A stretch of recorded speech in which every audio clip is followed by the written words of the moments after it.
Phronesis investor academy के इस brand new video में आप सभी का बहुत बहुत स्वागत है। इस वीडियो में मैं आपको systematic withdrawal plan that is SWP के बारे में डिटेल में बताऊंगा। दैट इज SWP के लिए हम अपना इन्वेस्टमेंट प्लान कैसे बनाएंगे और जब भी हम अपना इन्वेस्टमेंट प्लान बना रहे होंगे उस समय उस प्लान में किस तरह के फंड्स को इंक्लूड करेंगे। अगर आप phronesis investor academy YouTube channel के सब्सक्राइबर हैं और आपका कोई भी इन्वेस्टमेंट रिलेटेड क्वेरी है तो आप हमारा एवरी सैटरडे 7:30 to 8:30 PM का यूट्यूब लाइव स्ट्रीम ज्वाइन कर सकते हैं। इनफैक्ट कल भी मैं लाइव आने वाला हूं 7:30 to 8:30 PM में। उस लाइव में मैं ट्राई करता हूं कि आपके पर्सनल फाइनेंस, म्यूचुअल फंड्स और स्टॉक रिलेटेड क्वेरीज को आंसर करूं। Systematic withdrawal plan that is SWP होता क्या है? तो ये एक तरह का प्लान है जिसमें आप एक लमसम पैसा किसी म्यूचुअल फंड स्कीम में इन्वेस्ट करते हैं और फिर वहां से पीरियोडिकली पैसा विड्रॉ करते हैं। ये जो पैसा पीरियोडिकली आप विड्रॉ कर रहे हैं वो हो सकता है weekly, monthly, quarterly, semi annually. तो यहाँ पे बेसिस योर कंफर्ट आप डिसाइड कर सकते हैं कि आपको कब पैसे की ज़रूरत है और कितने पैसे की ज़रूरत है। उसके आधार पर आप अपना SWP सेटअप कर सकते हैं। नाउ हम जान लेते हैं कि SWP किसके लिए सुटेबल होगा, दैट इज किसे SWP करना चाहिए।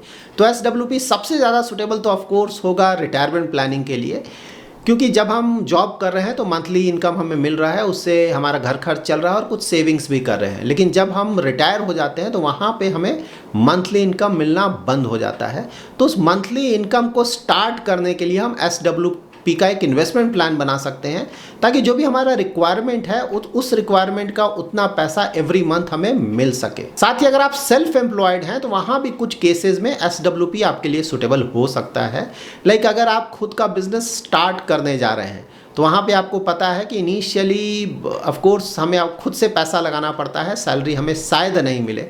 तो उस केस में आप खुद का एक SWP प्लान बना सकते हैं ताकि मंथली आप वहाँ से कुछ पैसा आपको मिलता रहे और जो भी आपका बेसिक रिक्वायरमेंट है वो पूरा होता रहे। साथ ही अगर आप इस तरह के सेल्फ एम्प्लॉयड हैं जहाँ की आपका जो अर्निंग्स है वो रेगुलर नहीं है, लाइक कभी काफ़ी ज़्यादा पैसा मिल गया या फिर कभी काफ़ी कम पैसा मिल गया या फिर कभी पैसा ही नहीं मिला, इन दैट केस भी SWP प्लान आपके लिए काफ़ी अच्छा होगा क्योंकि यहाँ से आपको मंथली इनकम आता रहेगा।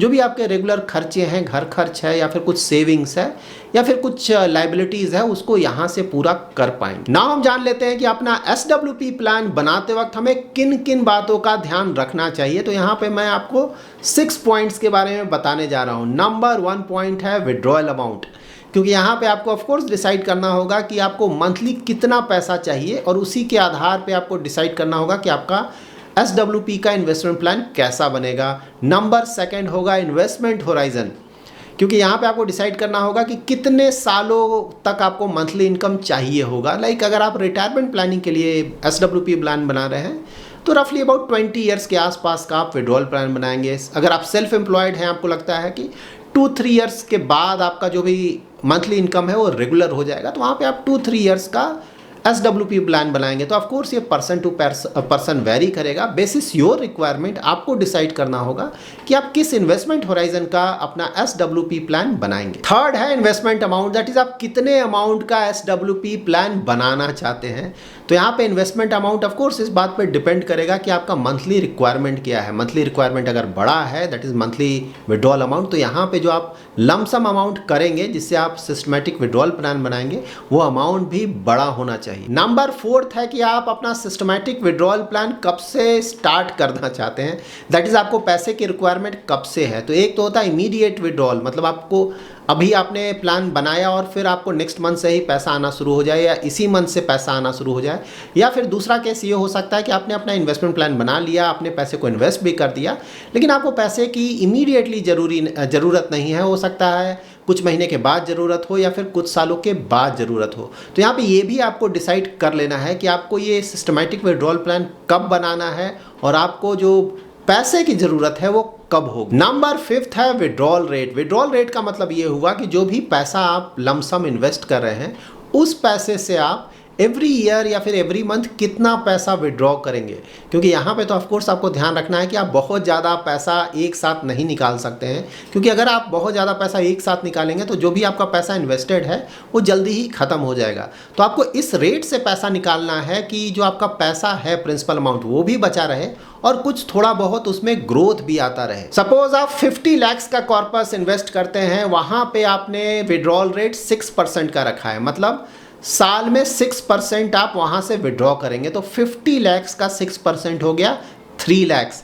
तो यहाँ पे 3 लाख को अगर आप 12 से डिवाइड करेंगे तो मंथली आप यहाँ से 25,000 रुपीज़ विड्रॉ कर सकते हैं। विड्रॉल रेट डिसाइड करते वक्त आप बिल्कुल ये ट्राई करें कि विड्रॉल रेट अबाउट 5 to 6% के आसपास ही रखें, उसे काफ़ी कम भी नहीं रखें, क्योंकि कम रखेंगे तो शायद आपका जो मंथली रिक्वायरमेंट है वो पूरा नहीं हो सकेगा, और ज़्यादा भी नहीं रखें, क्योंकि अगर ज़्यादा रखेंगे तो आपका प्रिंसिपल अमाउंट ही कुछ सालों में ख़त्म हो जाएगा। तो रफली 5 to 6% का विड्रॉल रेट अच्छा माना जाता है। नाउ नंबर 6 और शायद मोस्ट इंपॉर्टेंट पॉइंट है, वो है इमरजेंसी फंड।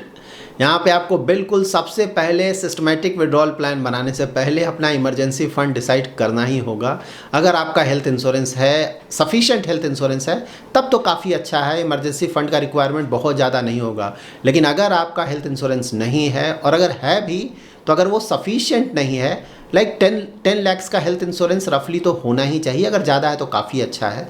तो अगर यहाँ पे भी सही से आपका हेल्थ इंश्योरेंस कवर नहीं है, तब तो आपको जो आपका इमरजेंसी फ़ंड रिक्वायरमेंट है वो काफ़ी बड़ा रखना होगा।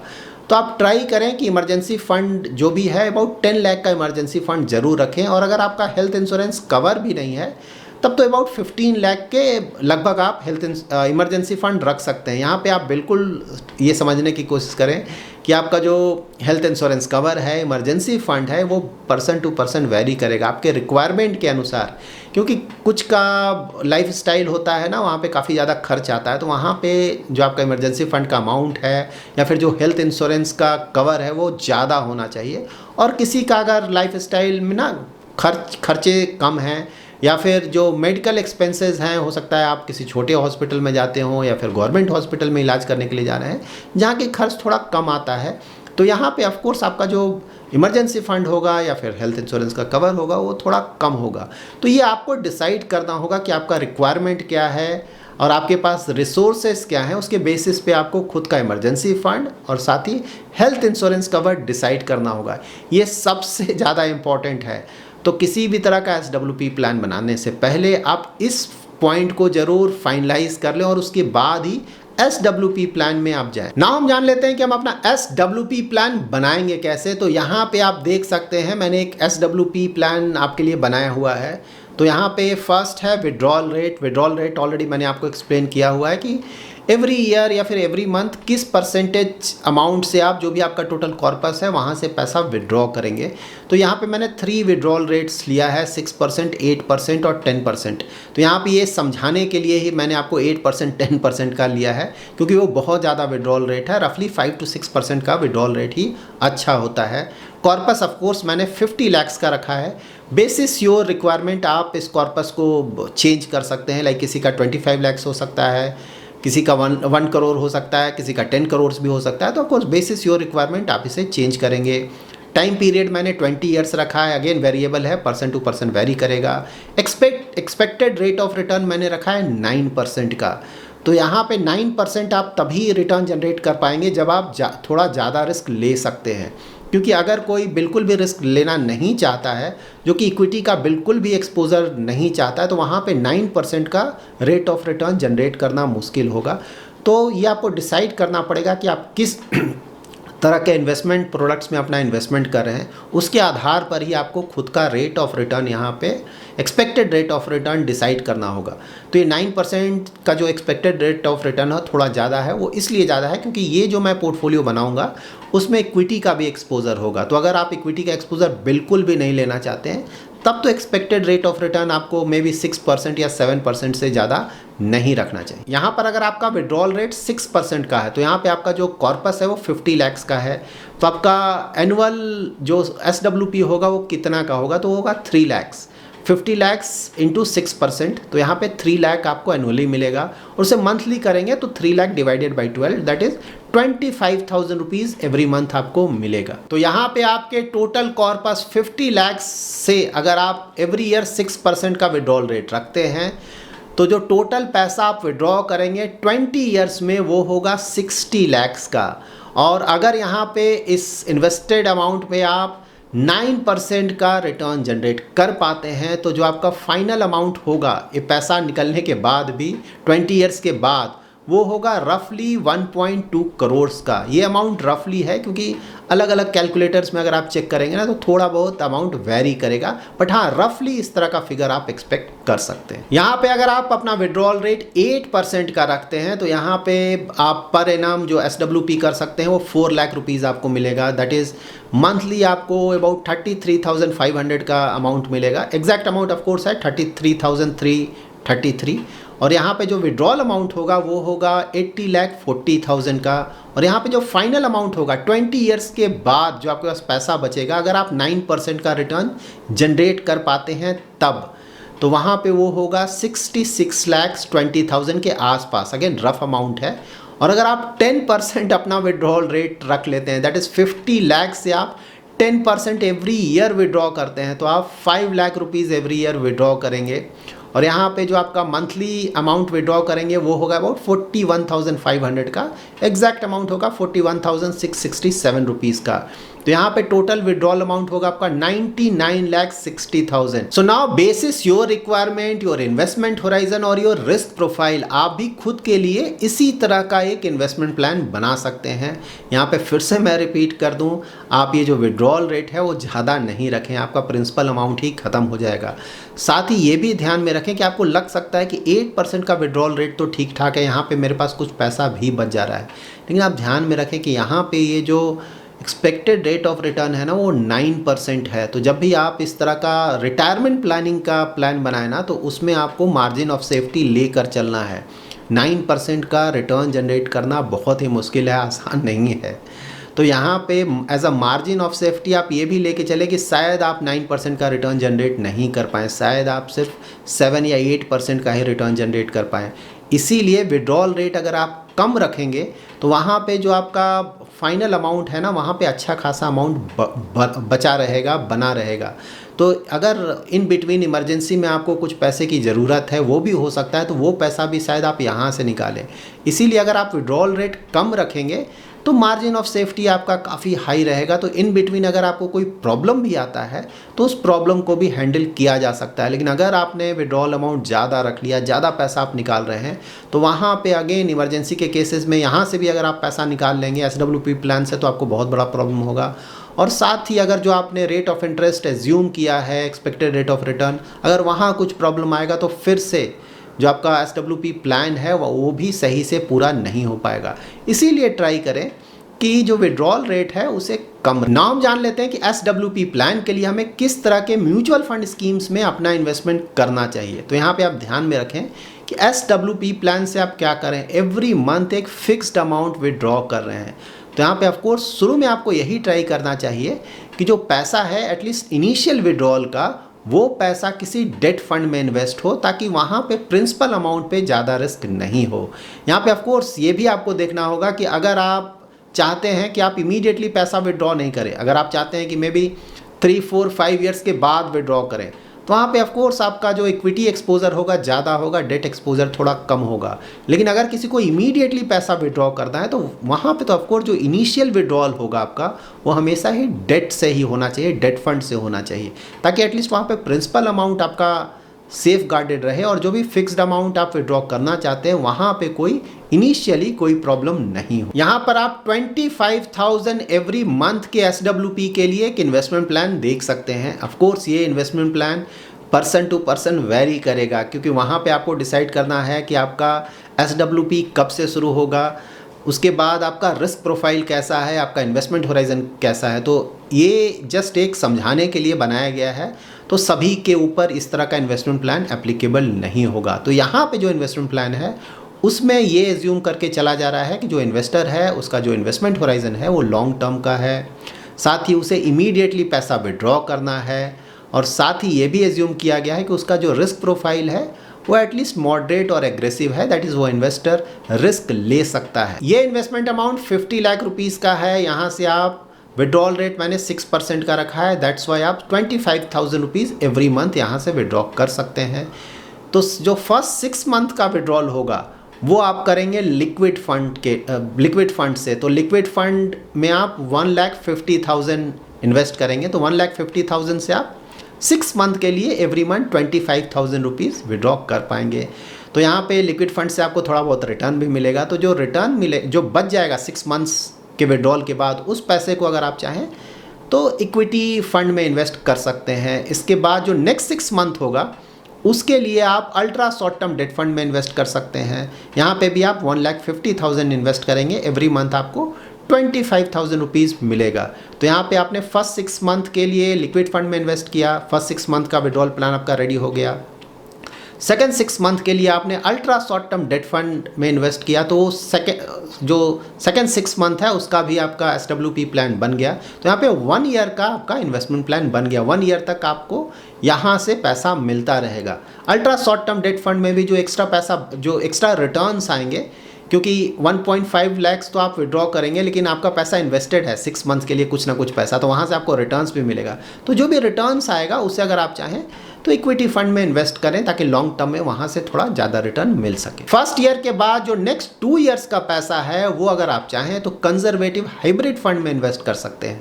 कंजर्वेटिव हाइब्रिड फंड वैसे फंड्स होते हैं जो कि अपने टोटल कॉर्पस का मैक्सिमम अप टू 25% इक्विटी में इन्वेस्ट करते हैं। तो यहाँ पे इक्विटी में इन्वेस्टमेंट है लेकिन बहुत ज़्यादा नहीं है। ज़्यादातर जो पैसा है 75% या उससे ज़्यादा वो डेट में इन्वेस्टेड होता है। तो यहाँ पे रिस्क थोड़ा कम लिया गया है, बट हाँ यहाँ पे रिटर्न्स भी आप लॉन्ग टर्म में as compare to debt funds थोड़ा ज़्यादा एक्सपेक्ट कर सकते हैं।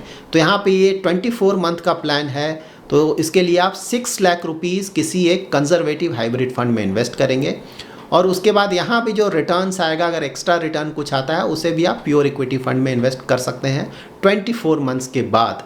और ये आपका 3 इयर्स का प्लान बन गया। उसके बाद नेक्स्ट 2 इयर्स का जो पैसा है अगर आप चाहें तो बैलेंस्ड एडवांटेज फंड में इन्वेस्ट कर सकते हैं। Balanced advantage fund basis market condition ये डिसाइड करते हैं कि इक्विटी में एक्सपोजर कितना रखना है, डेट में कितना एक्सपोजर रखना है, लेकिन ज़्यादातर केसेस में इक्विटी का एक्सपोजर यहाँ ज़्यादा होता है। तो ये रिस्की इन्वेस्टमेंट है, अगर आप ज़्यादा रिस्क ले सकते हैं तभी बैलेंस्ड एडवांटेज फंड्स को कंसिडर करें।